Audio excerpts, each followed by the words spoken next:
Assalamu alaikum wa rahmatullahi ta'ala wa barakatu.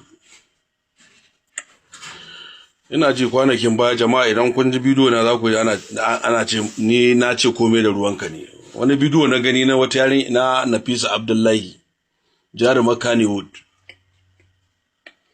Yarinya ta fito ta faɗi ra'ayinta ta ce ita a gunta aure ba dole bane inda har zaka iya killace kanka.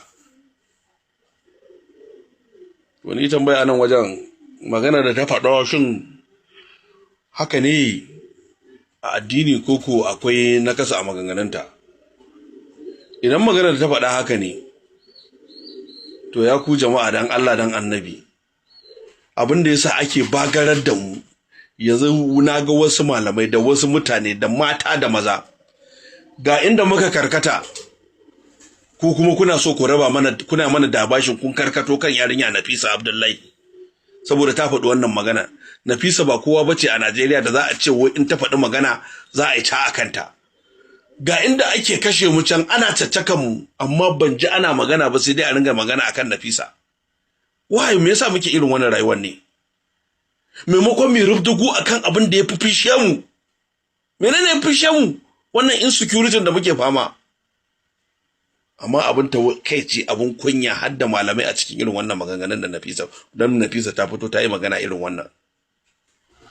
Saboda mu dai Hausawa ba aikin fari ba mu dai da yake mu kwata kwakwalon mu ba mu san ma inda ta nufa ba.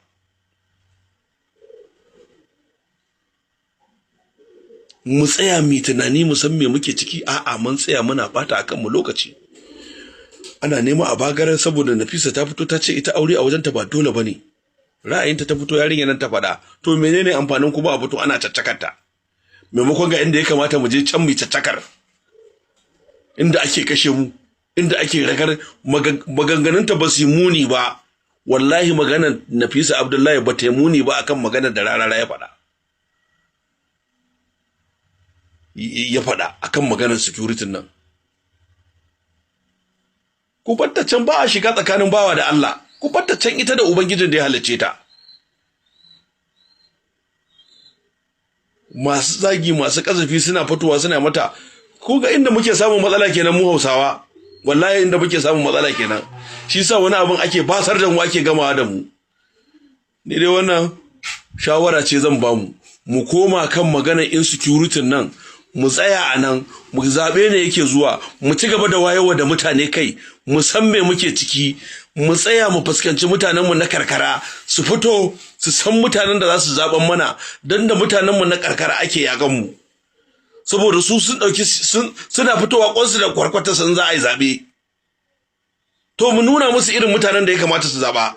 Amma dan Allah dan Annabi, mu rabu da maganar Nafisa Abdullahi dan Allah. Mu koma abin da ya fi fishe mu dan Allah. Wannan ita ce magana kawai da nake so mu faɗa. In kun tsaya mun koma gidan jiya mun tsaya muna tsegumi muna ta gutsuri tsoma akan maganar da yarinya ta fito ta faɗa to wannan ya rage namu. Abun kunya ce har da malamai suna fitowa suna irin wannan maganganun.